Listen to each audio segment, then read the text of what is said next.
अवधूत चिंतन श्री गुरुदेव दत्त श्री स्वामी समर्थ. स्वामी शिवामार्ग या माझ्या युट्यूब चॅनलमध्ये आपल्या सर्वांचं खूप खूप मनापासून स्वागत आहे. प्रत्येक महिन्यामध्ये 2 चतुर्थी येत असतात.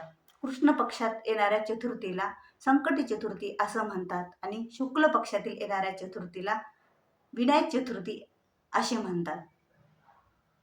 संकट चतुर्थी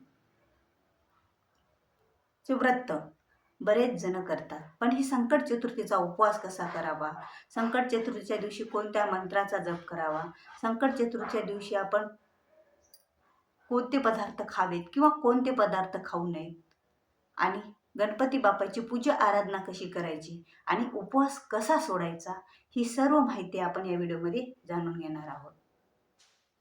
आणि कोणत्या चुका आपल्याला टाळायच्या आहेत.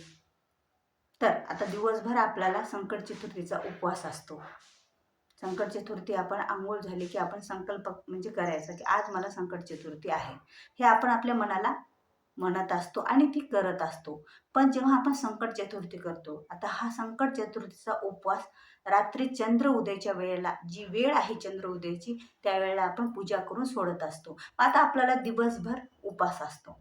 आता दिवसभर उपवासामध्ये आपण बरेच जण फलाहार करून हा उपवास करतात किंवा बरेच जण फराळाचं करून पण हा उपवास करतात. पण आपल्याला फलाहार करूनच हा उपवास करायचा आहे. जेवढा आपण फलाहार करून हा उपवास करू तेवढी कृपा आपल्यावर गणपती बाप्पाची राहत असते.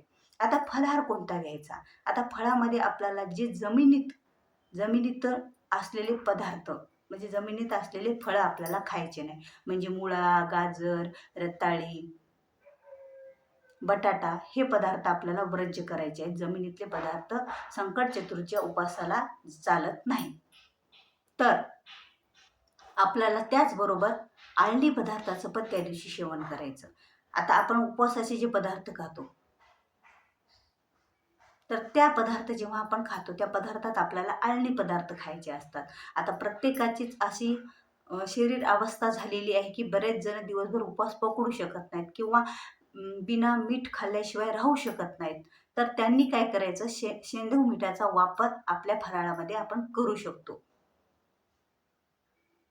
आता ही झाली आपल्या दिवसभराच्या उपवासाबाबत. आता जेव्हा आपला दिवसभरचा उपवास होतो आणि त्यावेळेला आपण दिवसभर कोणाचा राग, द्वेष, मत्सर करायचा नाही. हे कटाक्षानं टाळायचं. तुम्ही उपवासात जर एखादा पदार्थ आपल्याच्यानं आळणी खाणं नाही झाला किंवा त्याच्यात कमी जास्त झाले तर चालेल, पण आपल्या मनात आपण त्या दिवशी उपवास धरलेला आहे. गणपती बाप्पांच्या चरणी आपल्याला तो उपवास रुजू करायचा आहे आणि आपली काही मनोकामना, इच्छापूर्तीसाठी आपण उपवास करत असतो. म्हणून महिलांनो किंवा कोणीही हा उपवास धरणाऱ्यांनो, या दिवशी राग, द्वेष, मत्सर आपल्यापासून खूप लांब राहिले पाहिजे. आणि निंदा तर आपल्याला त्या दिवशी अजिबात कुणाची करायची नाही. तर मग नामस्मरणात आपल्याला त्या दिवशी दिवसभर घालायचा असतो. आता बरेच जण म्हणतात की मी एवढ्या चतुर्थ्या पकडल्या, एवढ्या दिवसापासून मी हे संकटी चतुर्थीचं व्रत करते, पण माझ्या मनोकामना पूर्ण झाल्या नाही किंवा माझी इच्छा पूर्ण झाली नाही. मग आपण चुकतो कुठं? तर अशा चुका आपल्याला करायच्या नसतात. तर आता ज्या वेळेला आपण दिवसभर उपवास केला, कुणाची निंदा नाही करायची आणि रागद्वेष, मत्सर या गोष्टीपासून आपल्याला दूर राहायचं. मग जेव्हा आपण चंद्र उदय होतो त्यावेळेला आपली पूजेची तयारी राहते. तर पूजेच्या थाळीमध्ये चुकूनही आपल्याला तुळशी पत्र, तुळशी दल, तुळशीची मंजीर किंवा तुळशी मातेचा कोणताही एखाद्या त्यांच्या झाडाचा भाग आपल्याला घ्यायचा नाही. कारण तुळस ही व्रत जे आहे श्री गणेशाच्या पूजेमध्ये, गणपतीच्या पूजेमध्ये, ही एक चूक आपल्याला करायची नाही. कारण दुसऱ्या देवतांना, विष्णूंना ही तुळस प्रिय आहे आणि जेव्हा आपण दुसऱ्या देवतांना नैवेद्य दाखवतो त्यावेळेला आपल्या नैवेद्यात तुळस असणे आवश्यक आहे. पण गणपती बाप्पाच्या नैवेद्यात, गणपती बाप्पाच्या पूजेत गणपतीला तुळस आपण अर्पण करू शकत नाही. म्हणून ही एक चूक आपल्याला कटाक्षाने टाळायची.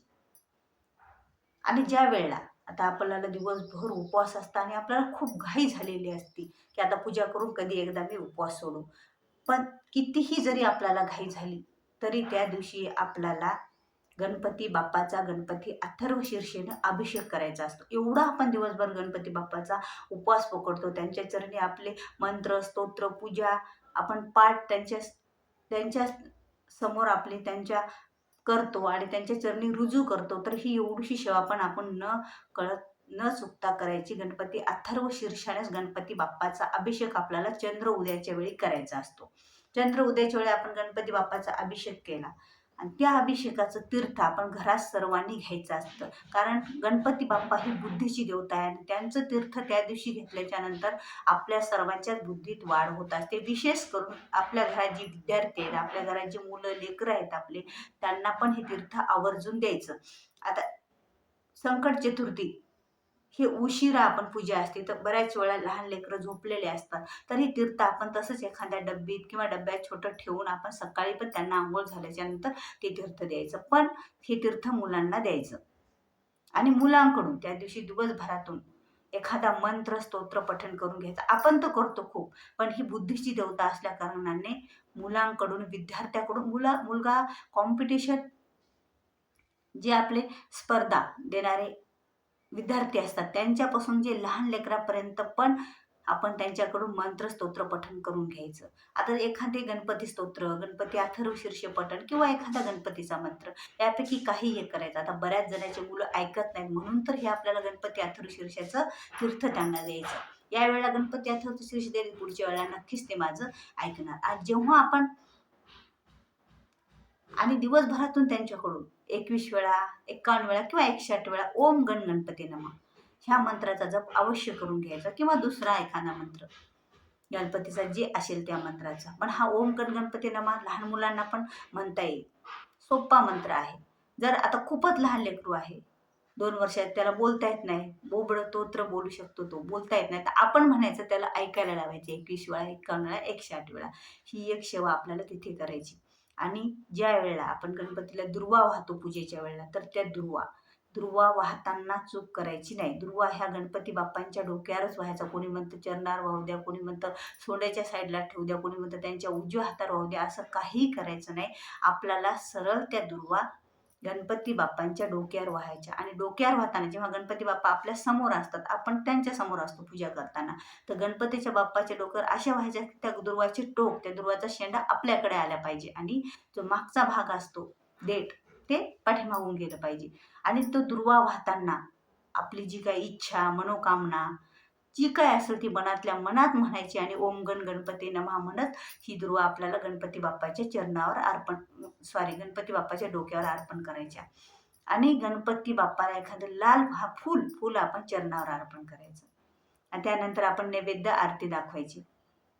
त्या दिवशी ज्या वेळेला आपण चंद्र उदयाच्या वेळेला ही पूजा करतो, त्यामुळे आपण चंद्राची पण त्या दिवशी पूजा करत असतो. आता चंद्राची पूजा आपण करताना विशेष चंद्राच्या पूजेमध्ये आपण जसं सूर्य देवाला अर्घ्य देतो, त्याचप्रमाणे चंद्रदेवाला आपण अर्घ्य द्यायचं आणि चंद्राचा ओम चंद्राय नमः किंवा एखादा दुसरा मंत्र चंद्राचा आपण म्हणू शकतो.